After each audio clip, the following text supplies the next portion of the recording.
Hola Ricardo, ¿cómo estás? Encantada de Eh, poder hablar contigo hoy en Diario de Cuba para conversar sobre tu película y también sobre los proyectos recientes que tienes. ¿Qué tal estás?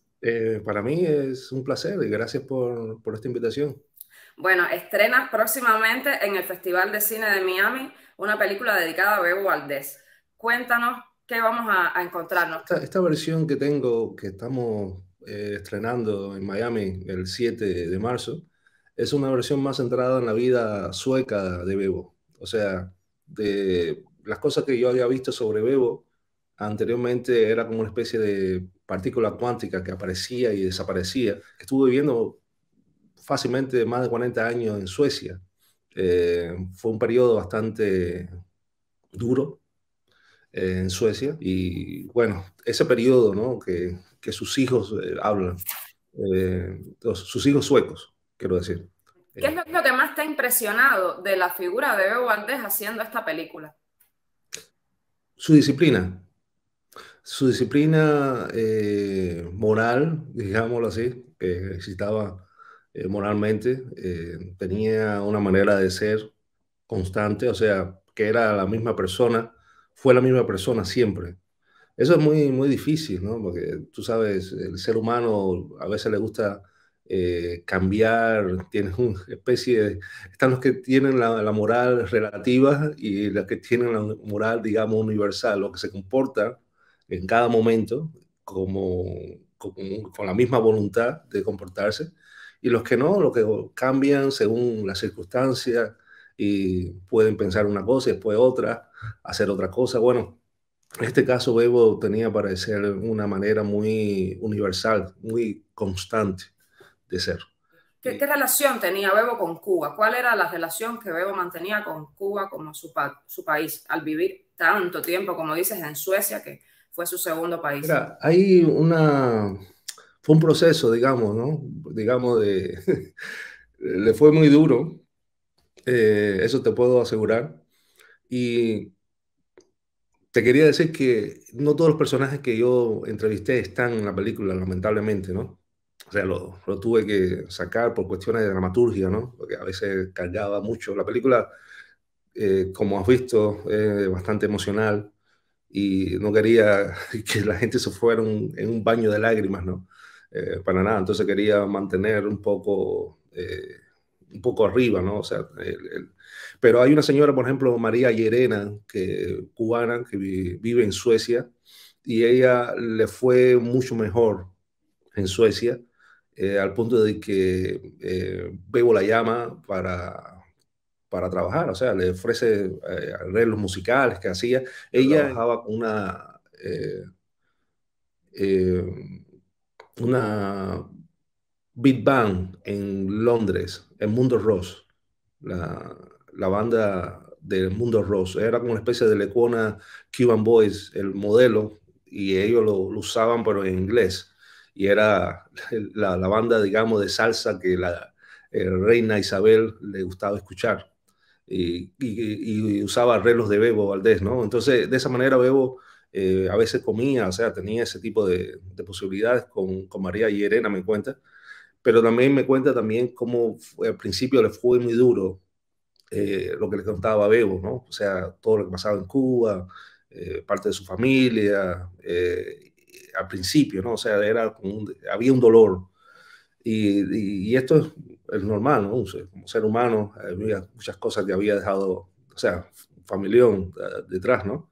El Bebo que me cuenta María y Elena, al Bebo ya final, ya digamos, sabio, eh, evidentemente hubo un proceso, ¿no? Un proceso de saneamiento del alma. Eso es como lo que te puedo asegurar. Hubo un proceso de saneamiento. Y eso, ese proceso es que nos hace falta a cada cubano, ¿no? Y a cada cubano dentro y fuera de Cuba. A mí me gustaba una de las cosas que decía que dice en la película y que justo retrata esto que estás diciendo. Él, y también es una frase, creo que lo ha dicho, hasta Celia Cruz lo dijo en alguna canción. Mm, Recuerdo sin rencor y sin odio, pero no olvido, ¿no? Bebo no olvidaba por qué se había ido de Cuba. Y quizás el caso de Bebo es el caso de muchos otros artistas cubanos o de cubanos en general que han salido de Cuba no han visto un cambio de sistema y sabían que no iban a regresar si eso no se producía. Y entonces, de alguna manera, es el retrato, esta película es el retrato de un exilio y de un tipo de familia que también es una película muy familiar. Tuve la suerte ya de conocer a Emilio cuando uno de mis viajes a Estados Unidos, Emilio Valdés, y entonces a partir de ahí conocí también al tío, al hijo menor nacido en Cuba de Bebo.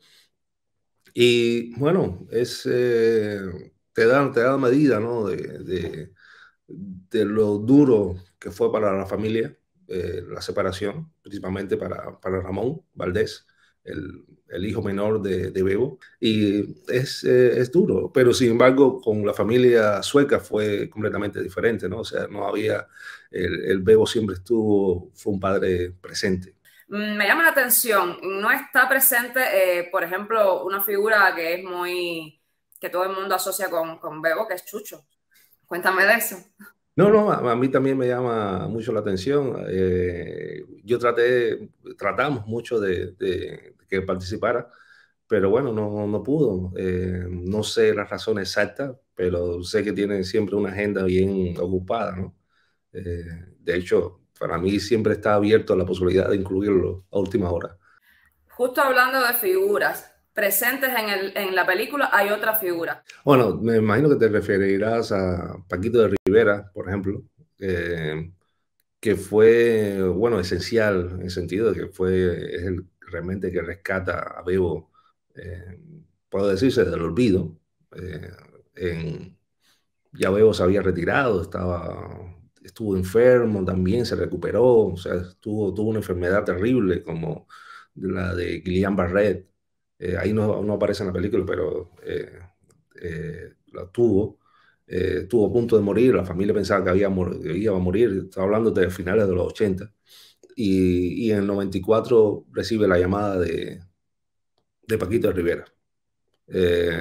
Y allí ya es otra historia, ¿no? Tiene después 9 Grammys, 6 latinos y 3 americanos. Paquito de Rivera es esencial en rescatar la memoria, rescatar a Bebo, ¿no? Ponerlo a Bebo realmente arriba de los escenarios. Hay un cura que en su tiempo era salsero, que era muy amigo de Bebo, y aparece en la película, me da un testimonio muy fuerte de su relación con Bebo, de su tiempo con Bebo, y ese es alguien que me conmovió bastante en la película. Es un amor de persona, este señor, y bueno, le dolió mucho la desaparición de su amigo.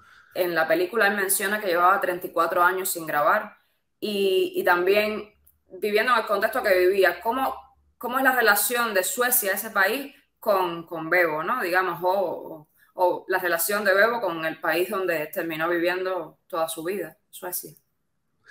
Mira, Europa tiene toda una manera bastante nacional y conservadora de la cultura, ¿no? Aquí hay una cultura muy fuerte, cultura occidental, digamos, pues, nace de acá. Y cosas nuevas le cuesta trabajo integrarlas. O sea, cada país aquí, en Europa, donde vivimos, trata de defender lo suyo, trata de defender su cultura. Y me parece que eso fue lo que chocó Bebo Valdés en Suecia. Es mi opinión, porque lo visto, no es la primera vez que hago un documental sobre música, sobre cubanos, acá en Europa, y es un patrón que se reproduce, que de nuevo aparece y aparece. Es el poco chance de hacerse notable en el marco nacional de cualquier de estos países de aquí de Europa. En este caso, vuelvo a repetir, el que sea un cubano el que haya ayudado a Bebo Valdés volver, eso es para mí una de las cosas más meritorias. ¿Cómo obtuviste las imágenes inéditas que están presentes en la película? Esto es una cuestión de amigos. Al final todo nos movemos a partir de amigos, ¿no? De los que nos rodean. hay un señor, me imagino que se molestará si le digo señor, Eusebio Crespo, que aparece como productor asociado en la película, que él ayudó muchísimo en obtener este material, porque era la persona muy cercana a la periodista, Stina Dabrowski, y en primer lugar fue la persona que convenció a Stina Dabrowski para hacer la entrevista a Bebo Valdés en Suecia. Fue la persona que le estuvo hablando, diciéndole, Bebo, lleva un montón de años acá y nunca ha tenido un reconocimiento, nadie le ha hecho una entrevista, y entonces ella empezó a interesarse y a partir de ahí apareció esta entrevista, ¿no? O sea, mucha gente empezó a interesarse y a partir de ahí apareció esta entrevista. O sea, muchas cosas que todavía no usé, no he usado, ¿no? Porque no me fue posible usarlo todo por una cuestión, repito, de dramaturgia. Eh, y la película dura 92 minutos, o sea, es bien larga. Eh, un poco más, 2 horas ya sería demasiado abrumador para la audiencia. El tema del exilio es un tema central en tu trabajo. Quería preguntarte por otros trabajos que estás haciendo que también tocan este tema. Acabo de terminar realmente un documental sobre 6 mujeres cubanas artistas que viven en el área de Nueva York. Y estas son Tania León, que me parece que ustedes conocen bastante bien, Gladys Triana, artista visual, está una actriz de musicales de Broadway y también de cine y televisión en Estados Unidos, se llama Olga Meredith. Está Maya Islas, que es una poeta, y también fue ya retirada, ¿no? Profesora de psicología en la universidad en Estados Unidos, pero ha tenido toda una trayectoria como poeta. Y está Aymara Cabrera, que fue primera figura del Ballet Nacional de Cuba, ahora es directora del Ballet de Princeton. Y me falta Juana Sayas, que es una pianista concertista, pero fue en su momento catalogada como la mejor intérprete de Chopin, porque dio por el New York Times. Yo quería darle más visibilidad, o sea, la idea fue al principio de yo quería hacer 4 mujeres negras que vivieran en Estados Unidos, ¿no? Para hacerlo lo más eh, impactante en este caso, pero en este caso el Centro Cultural Cubano de Nueva York, espérate, tengo acá, espérate, eh, el centro cubano, cultural cubano de Nueva York, eh, yo quería 4 y me convenció de hacer 6, ¿no? Ya era demasiado un desafío. Pero también es lo mismo del mismo tema, muy triste. En ese sentido, espero hacer otro tipo de película pronto, porque estoy sacando películas demasiado tristes que te dejan ya en el set de edición muy down. O sea, espero hacer otro tipo de película que me suba un poco más, no tan emocionales, ¿no? Bueno, yo creo que también es una metáfora del exilio. Tú estás documentando un exilio y un exilio nunca es algo agradable. Y eso se plasma en las historias que estás recreando. Justo quería preguntarte, porque ahora mismo hemos vuelto estamos en medio de una crisis migratoria muy aguda, sin precedentes en Cuba, creo que la más grande que hemos vivido. Cuba se vacía, todo el mundo se va.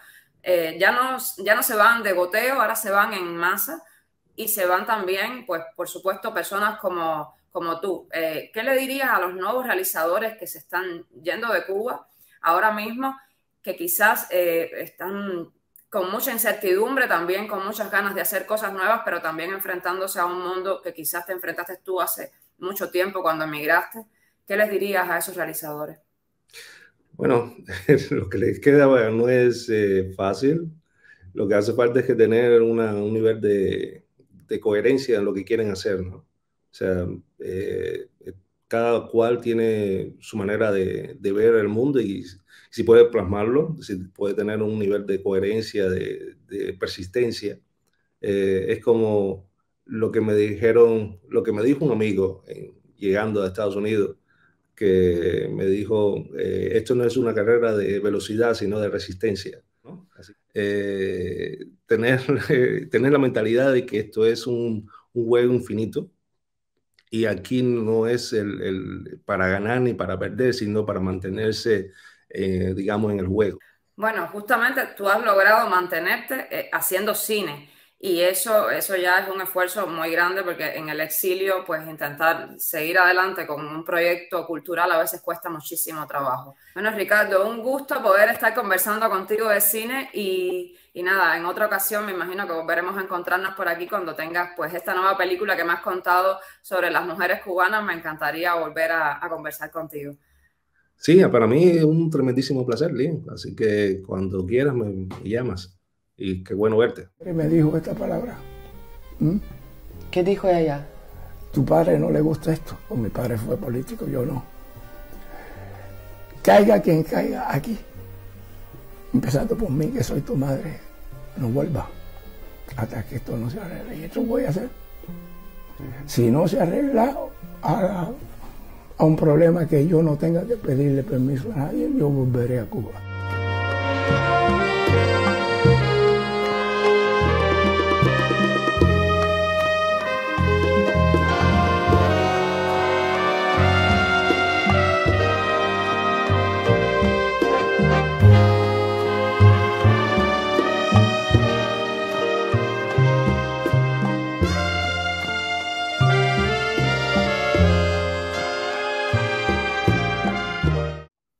De que allí estuvo viviendo Evo Valdés, con una persona espectacular, uno de los grandes, y que Suecia nunca lo reconoció. Eso es lo que dice. Y Eso Suecia es una nunca cosa, lo reconoció. eso es una cosa que tengo aquí anotada. Ahí Porque estaba me interesa filmando muchísimo. y ahí sí se me salió las lágrimas. En esa parte yo estaba filmando y la cámara empezó a temblar porque me cogió, no esperaba nunca eso. Mi mujer me dice, pero si tú nunca lloras, ¿qué te pasó? Ese momento le dije después al cura, oye, pero avisa que va a decir esto, ¿no? Porque me cogiste completamente fuera de base, ¿no? Eso es terrible. Bueno, Dime ¿qué te cómo. parece si empezamos?